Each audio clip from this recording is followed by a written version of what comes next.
Good evening. My name is Walid Mbayad, the leader of this group. My teammates are Faisal Imam, Malak Turman, and Bas Shaheen. Faisal Imam will start off our topic.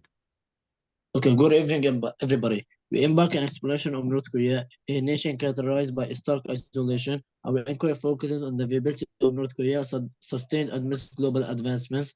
This examination comes after such examining whether North Korea. It encompasses the historical measures of North Korea, its current conditions, and its particularly ongoing isolation. Our goal is to decode the complications of this secluded country and forecast its prospective path. Now we have a quote here written by Hinisu Law. She was an ex-civilian of North Korea who is now a public speaker who talks about her perspective living in North Korea. Leaving North Korea is not like living in another country. It is more like living another universe. I will never truly be free of its gravity, no matter how far I journey. How the two Koreans formed. The Japanese occupation of Korea started in 1910. It was a period that aimed at destroying Korean identity and integrating into the Japanese Empire.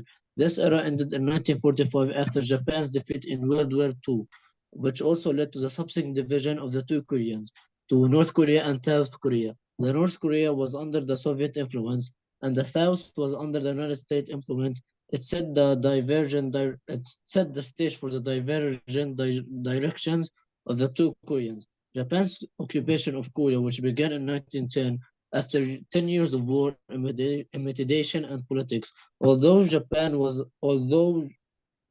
Korea was a colony of Japan since 1905, it aimed to control its economy, acquire resources, erase the Korean culture history, and increase influence using immoral methods. To achieve its means, Korea gained independence in 1945 due to East Asian tensions and strategic location.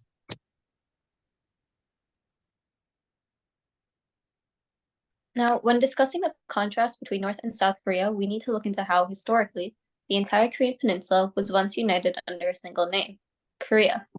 But due to a 35-year period of Japanese colonization, their country was severely impacted with their culture and their national identity.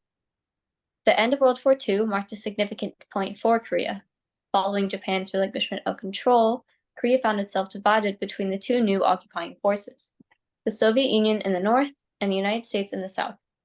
This division was solidified by the establishment of separate governments, each led by Korean leaders chosen by their occupying powers. And thus the modern-day boundary between North and South Korea was established, laying the foundation for the two distinct nations that we know today. And now that we know how the Koreas formed, we can dive deeper into their statistics and compare how they're functioning currently. First, at the upper left, we can take a look at the population differences between the two countries, and additionally later talk about a few reasons why these differences are present. We can see that North Korea's population is less than half of South Korea's. And relating to the population, down here on the bottom right, we can talk about their life expectancy. Here we see that the average life expectancy in South Korea is around 80 years, while in North Korea it's closer to about 70. This 10-year difference between the two countries can also be tied into the fact that many of North Korean citizens are malnourished. The gross domestic product statistic, right here at the bottom left again, reveals why so many people in North Korea's population are malnourished. Their value of goods and products is 5.5% of South Korea's. And with the lack of products imported into North Korea, it leaves their citizens in situations where they're struggling to maintain even the bare minimum. And one of the biggest issues here is that North Koreans don't even have the chance to realize that their government is corrupt. Their media intake and press media freedom is a fraction of South Korea's. North Korea being ranked last out of all 180 countries is a telltale sign of what their people are and are not allowed to be exposed to. The people's media is censored in ways that make it almost impossible for North Koreans to realize that the situation they're in isn't normal. And now in this next slide, we see a photo of North Korean leader Kim Jong-un next to a field of crops, which brings us to our next topic, North Korea's economic situation.